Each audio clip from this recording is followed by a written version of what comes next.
And we return with the Archbishop ready to enter our domicile, and we will see what he has to say. Ho! Ho there! Be there anyone at home? Is it? By the saints, 'tis none other than Archbishop John Whitgift. Your Grace, I am most honoured by this most unexpected visit. Truly, 'tis most unexpected, as I just so happened to be passing by. Indeed, I was riding by in my carriage when I found myself struck ill. My chaplain did suggest I take rest at the nearest residence, which did so happen to be this small dwelling. Forsooth, these rooms have the look of a physician's consulting chambers. Mayhap you are a doctor? If that be true, then praise be to God for this happy coincidence. A most fortunate Not a coincidence indeed. I am Simon Forman, a doctor of astrology and physic. At your service, Your Grace. Well then, Dr. Forman, was it? Perchance you will tell me what ails me. I feel a kind of pain and heaviness in my side, and I know not if this be related, but my skin has of late become most unattractive in appearance. Pain in the right side of the body and sallowness of the skin? Her Majesty did remark upon it most wittily the other day at a meeting of the Privy Council. Your face does serve as a warning to us all, Archbishop. Her Majesty the Queen, verily. A moment, if I may, Your Grace, while I consult the stars. What does cause the suffering of His Grace, the Most Reverend John Whitgift, the Archbishop of Canterbury? Well, is he testing me? I can't tell. Is this another Ricardo Ferraro case? He at least is using his own name. I have pain in my side, and my skin has become yellow in color. What ails me? This is no coincidence that he happens by my dwelling, right? Maybe it is, but he must know of me. He's the one who pardoned me? Or he might be the one who was trying to get me back in jail. I forget. Anyway. The Sagittarius, ruler of the liver. This suggests an illness is temporary. The Archbishop is suffering from the jaundice, a condition characterized by color seeping into the skin when the tube connecting the gallbladder to the liver is blocked. This would explain his pain in the right side of the body, I suppose. Okay. And then Leo, ruler of the heart. This is just the illness is curable. Neptune here. The Archbishop is suffering from a cardiac passion characterized by grievous pain in the heart and annoying sensation throughout the body. This is not it. Alright. The jaundice. Color seeping into the skin. Perfect. And then tube connect. This is exactly what we're looking for. You are afflicted with jaundice, Your Grace. Yellow bile has seeped into your skin, causing it to become yellow-hued in appearance. 'Tis the jaundice, is it? I see. Pray, have a servant boil this pouch of herbs in water. The liquor is to be injected up the fundament once each day.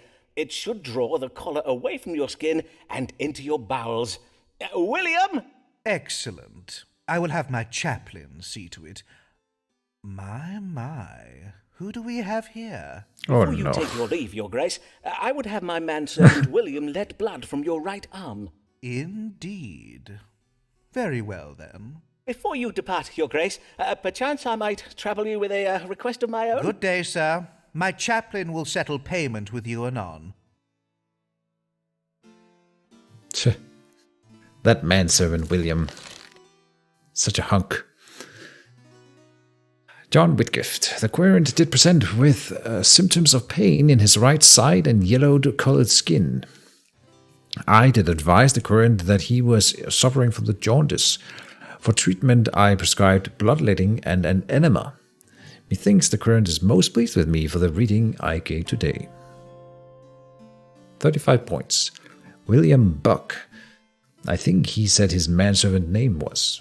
I wonder how much Forman pays him. It's been a while since we heard of William, but yeah. What does it matter if errors he makes? Let others mend all the things as Essex breaks. Our Lord has much to gain from the risks he takes. Commoners may pay, but nobles only learn from their mistakes. Well, this is bad. If he made a mistake, then the mistake was to follow my advice, right? So here is the guy we send out to intercept the Spanish gold convoy, and it would appear that he failed. Good day, my lord, and well met. Indeed, methinks I have not seen your lordship since last year, afore you set off with Sir Walter Raleigh to capture those Spanish treasure ships. Ah, yes. Doubtless you heard what became of that expedition. The town criers called it Raleigh and Essex's gold piracy fail, declaring it the biggest balls-up since the English Armada. Aye, 'twas most ill-mannered of them, if I may remark. The directions you gave me were entirely wrong, for we never came across the Spanish fleet. Indeed, we found ourselves becalmed in the middle of the Atlantic Ocean. Raleigh blames me for it, and although I did explain to him that it was entirely your fault, as I had gotten the navigational coordinates from you, that seemed to bother him even more. My lord, I am full sorry for any error I may have made in my calculations. Forsooth, I pray I may assist you better this day. What is it you would ask of the stars? I would have you tell me how I might regain the favour of the Queen. Indeed, 'tis strange she has not yet gotten over her displeasure, for the incident did occur many months ago. And we had every intention of returning her warships, filled to the brim with gold, I might add. Besides, how in the devil's name were we supposed to know the King of Spain would choose that very same month to invade England? I have not the power to predict the future. Well, nay, but I have, my lord, if you had asked me to. Verily, 'tis not to be borne.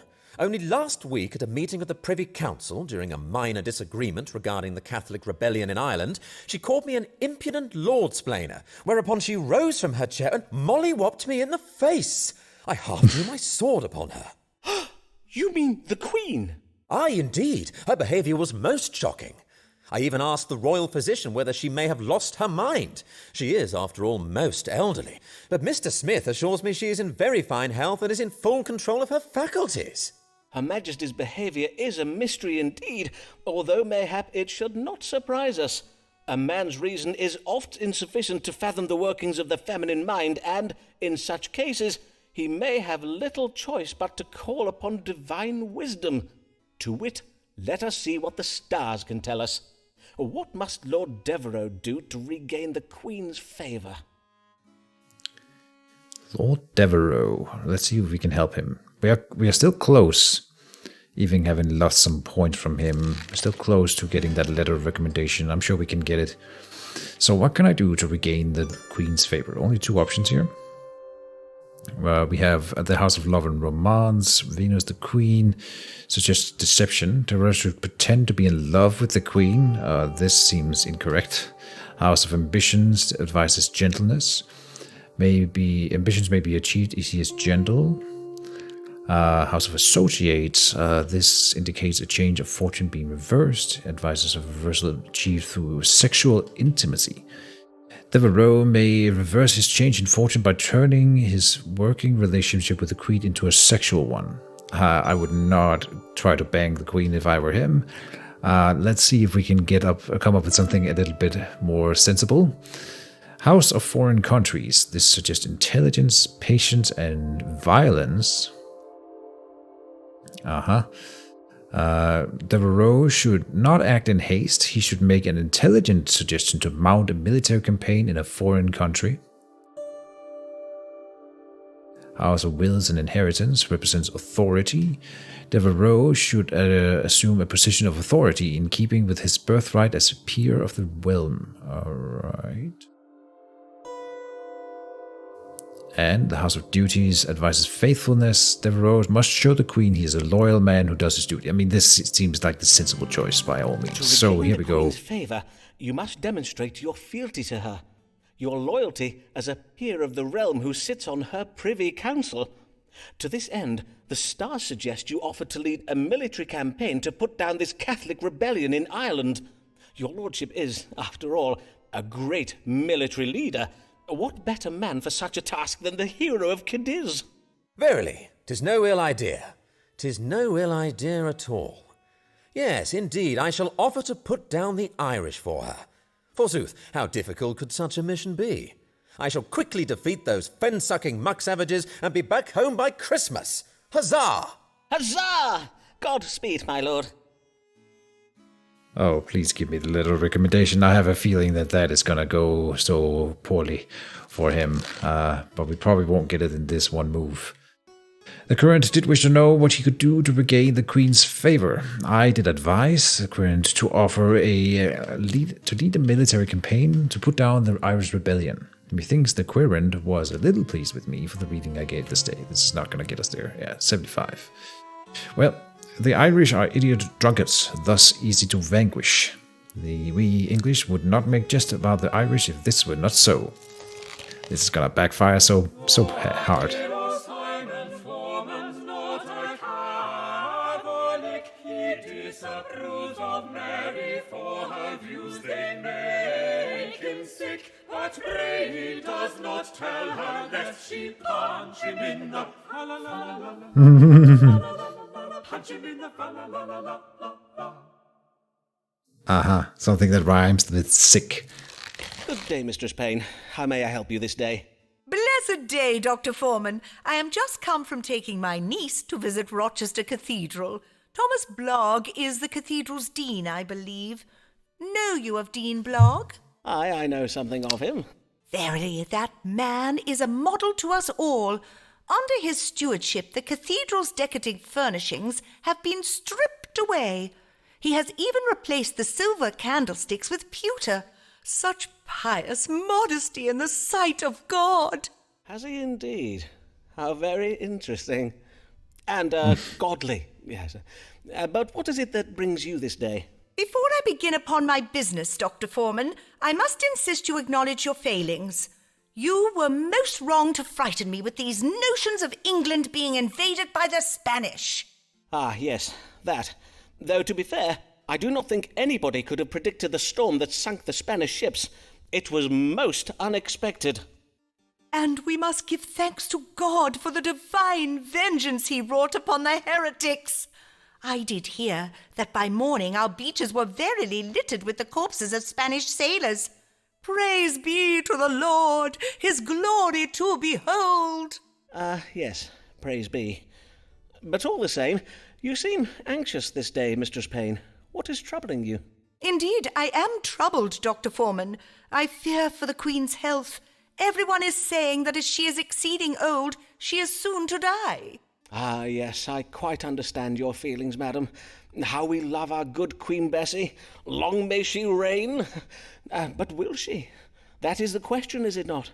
For she cannot live forever, and when at last she does expire, we shall be stricken with such lamentation and grief. Mayhap you, but not I.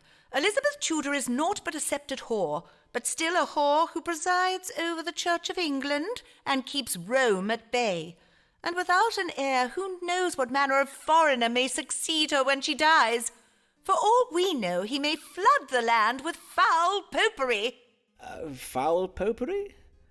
I take it you do not care for dried floral arrangements. But, madam, surely fresh flowers are more customary at royal funerals. Did you not heed me, Mr. Forman? I wish to know whether the English throne is safe from a Catholic successor. Ah, yes, of course. Then let us consult the stars. Is our Queen's long reign in danger of ending soon? And if so, do we risk a Catholic succeeding her to the throne?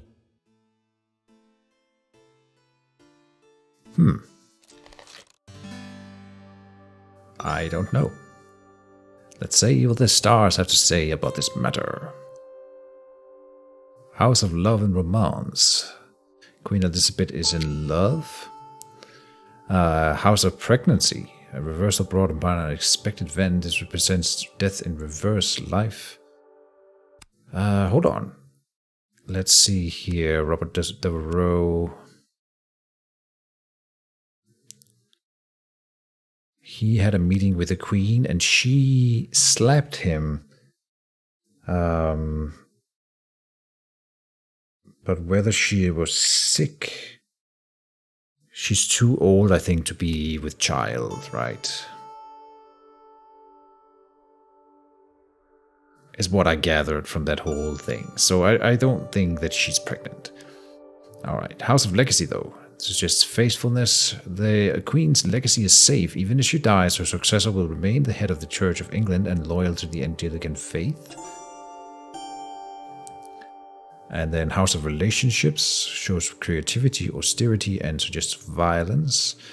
Bonds between nations will be creatively disrupted with violence, and austerity will be imposed as a result. And austerity, I don't know what that means. Austerity. House of Foreign Countries represents cooperation and deception. Cooperation offered by a foreign country is not what it seems. This doublet represents England's ally, King James of Scotland. I would go with B and hope for the best. The Queen's prognosis is good, madam. God will ensure she remains in health for some years yet. And when at last Her Majesty does expire, whomever succeeds her will happily take his place at the head of the Church of England. I may assure you that England will not revert its allegiance to the Church of Rome. Ah, praised be! To know that England shall remain safe from Satan's earthly servants is well indeed. Fare you well, and may God give you a blessed day, Dr. Forman. Go big or go home. That's what she wanted to hear. The current Mary Payne did wish to know whether England is soon to be ruled over by a Catholic king or queen. I did reassure the current that the queen remains in fine health and that her successor will not revert England to Catholicism. Methinks the current was a little pleased with me for the reading that I gave today. I suspect that she will die in a minute now. So I'm going to be wrong about that, unfortunately. That's probably what's going to happen. Seems more dramatic to me. Better storytelling, unfortunately. The weather is lovely this day. Mayhap I take my niece to the new cockpit in Vauxhall. She does so love to see the cocks. Okay. The cockpit. Rejoice in the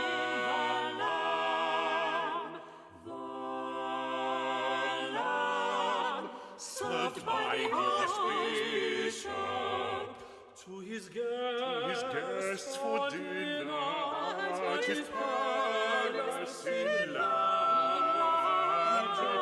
Rejoice, rejoice in the Lamb, and beef, and the fruit, and the swan pie.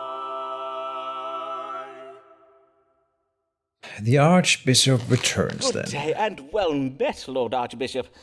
What a pleasure it is to welcome your grace once more to my humble consulting chambers. Do you ail of something, sir? Nay, I am in good health. I am come for information. That is, I am come for an astrological reading concerning one of my deans, Thomas Blagg, the Dean of Rochester Cathedral. I hear you are acquainted with him, are you not? Yes, so please your grace. I am honoured to say that Dean Blagg is one of my querents. I see. What a remarkable coincidence. Then you may know that Dean Blagg has been petitioning me to promote him to the rank of bishop, specifically to grant him the vacant seat of the bishopric of Salisbury. I wonder if you, that is, if the stars and planets and so forth, might tell me if there be any reason why Thomas Blagg might not be a fitting candidate for such a position of responsibility. I see. Then let us see what the stars can tell us. Should Thomas Blagg, Dean of Rochester, be made the Bishop of Salisbury? Right, I didn't even comment on that, but the nun that was just here said that Blagg had been replacing most piously the silver, the golden stuff and the silverware in the church with cheaper stuff for the love of because the Protestant guys, they don't like Catholicism, who are all about money, so they respect poverty, that kind of stuff. But of course, he's been selling them to pay off his debts, right? So now we have a dilemma on our hands. Do we betray our querent Thomas Black, who we are not done with yet, by the way, but we are close to getting the letter of recommendation from him. He would probably not be happy. We've already done it with Alice, and he hasn't been here since. And then, where do we have John Whitgift here? We also want to get the letter of recommendation from him. If we get his, Sybil's, and Emma Sharp's, who still is on the lam here, and then Lancelot's and Robert. Yeah, Robert, I think I did the right thing with Robert, so I think we will get his letter. Mary Payne, I think I did the wrong thing. Alice, though, seems like a good candidate. So 1, 2, 3, 4. Yeah, we can screw over Thomas Black, and I think that is the right thing to do here. We want to be on the good side of the Archbishop. So, should I grant Thomas Black the bishopric of Salisbury? Well, the House of the Querent. This represents dishonor. The current John Whitgift is not an honorable man. Oh, John Whitgift is not an honorable man. Okay. House of Business indicates frugality. Black is a frugal manager of the church funds. No, he is not. House of Employees suggests cooperation. John Whitgift would be wise to cooperate with his employee, Dean Black. No. House of Finances, this suggests deceit, causing a reversal. Financial deceit is being committed against the church, yes. House of Lost and Stolen Goods, this represents a mature man, Dean Black, represents victory, and indicates creativity. Dean Black has creatively and successfully stolen from the church. Yes, he has indeed. So this is the truth. House of Religion, a surprising reversal. Reversal in perspective. Dean Black is questioning his religious principles. Black's heresy would be a shocking blow for the Archbishop. And House of Journeys, this represents emotions. Dean Black is on an emotional journey, so this would indicate that he's turning away from the Catholic or the Protestant faith, which I don't think that's true necessarily. It's all about telling him that stuff is being stolen. There is something to be said about A, wherein if we assume that the current John Whitgift is not an honorable man, he might want a guy like Black on his staff because they could be in cahoots together. They might play well together. But I think we should go with what we know. We are the honest doctor here. We're trying to win everyone over with our good and logical sense. So to get that medical license, here we go. You must not grant Thomas Black the bishopric of Salisbury, Your Grace, for it seems Dean Black has been embezzling from the church. He has been removing cathedral furnishings, fine paintings, tapestries, candlesticks and the like, and selling them for his own enrichment, or mayhap to pay off his personal debts. Verily? Well, I do hear it remarked that the Rochester Cathedral has been looking a little Puritan of late. Mayhap I shall have my chaplain cast an eye over the cathedral accounts. Before you leave, Your Grace, perchance I may broach a small matter of my own. Methinks you have the power to grant medical licenses, do you not? Although I am an experienced physician, you may have heard of my work during the plague of 1592, for instance, I am not technically licensed to practice medicine. It has been causing some administrative troubles of late. I wonder if Your Grace might condescend to help me by... You would have me grant you a medical license, would you? I suppose that might be arranged. Leave it with me, and I will have my chaplain look into it. I thank you heartily, Your Grace. Your Grace is most generous. Well, that would be nice if we could take the little shortcut here. So being honest with him was definitely the right choice. The querent did wish to know whether there was any reason why he should not make Thomas Black the Bishop of Salisbury. I did advise the querent against granting Thomas Black the bishopric. But the bishopric, wow. Methinks the querent was a little pleased with me for the reading I gave this day. 10 points. And we had a short break here in the middle of the episode because I had a phone call, but I'm back. So, in truth, it says, Mr. Archbishop, in truth, it is well known that Block was only a thief. Is only a thief, not developing Puritan sympathies as I had feared. Well. Alice Block is on the make, mayhap even on the take. Could it be for her family's sake? Seriously give her a break. God give you good day, Mistress Blogg. Pray tell, what brings you? I would know whether my lover, Owen Wood, is resolved to leave me something in his will.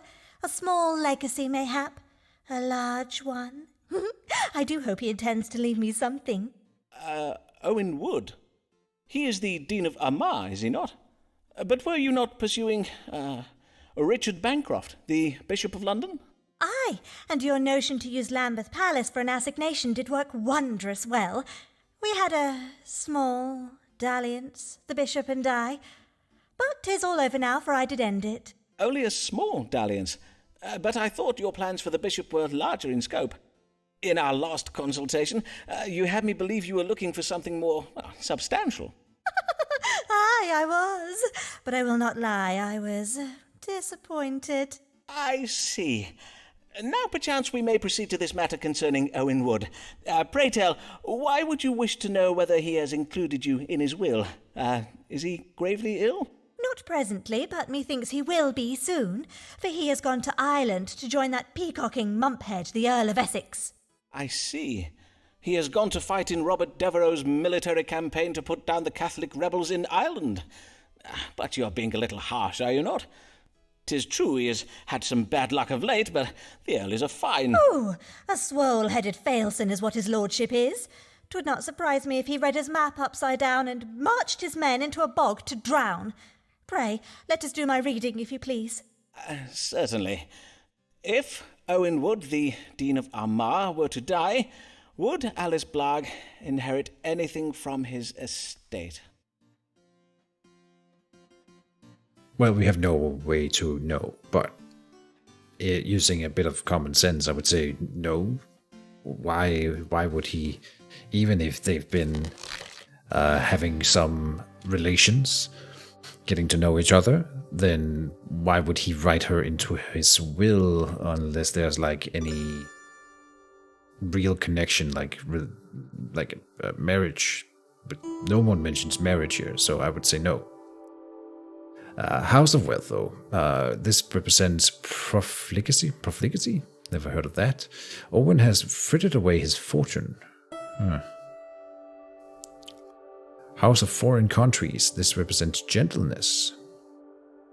Dean Wood's time in Ireland will be gentle.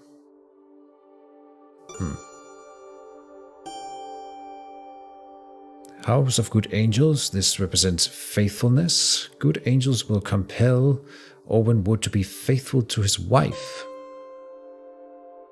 House of Love and Romance. This represents lies and suggest conflict. The romance between Alice Black and Owen Wood is marred with conflict and deceit. So then she would not get anything.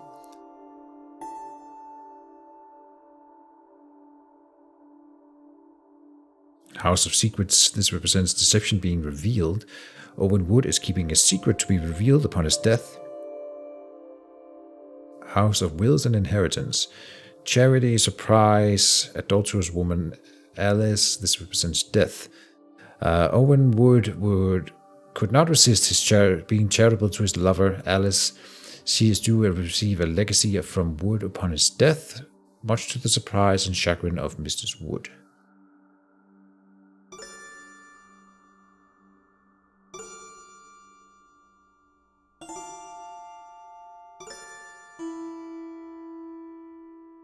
Well, we could just tell her that he has already used his fortune and that his time in Ireland will not cause his death, so she doesn't have to worry about it. And then that's it. That's not what she wants to hear, but what else? I can't tell her that she will inherit money, and I can't This also seems like this would make her angry, right? That she tell her that her relation to Owen is just bad. That it gives us the same result as A, but without telling her that she hasn't achieved anything. It's just that he doesn't have any money to gain. All right, I'll take A. I am happy to assure you, madam, that Owen Wood will not die in Ireland. On my honour, that is most reassuring to hear. Methinks. Nay, it is. And even if he were to die, Dean Wood has little to leave you in his will, for the stars suggest that he has barely a penny to his name. You mean to say Dean Wood has frittered all his money away likewise? Aye, it would seem that you and Mistress Wood share something in common. That is, aside from... Oh, well, I never. These clergymen. A band of boil-brained chump lords, the lot of them. Well, okay, let's hope everything is okay.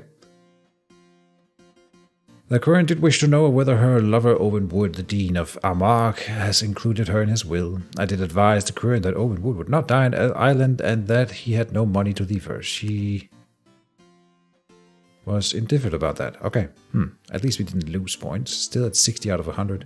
Poor Mistress Wood. Owen treats his wife very ill indeed. Okay. Almighty God, shelter thy servant Thomas Black. Take him in thy merciful arms. And shake sense into him. Alright, so Thomas Black makes a return, but of course we were supposed to cut off the episode at the end of Alice Black's visit, so we'll be doing it here instead with a little teaser for the next one. We'll see what Thomas Black has to say tomorrow. See you then, folks, and bye-bye.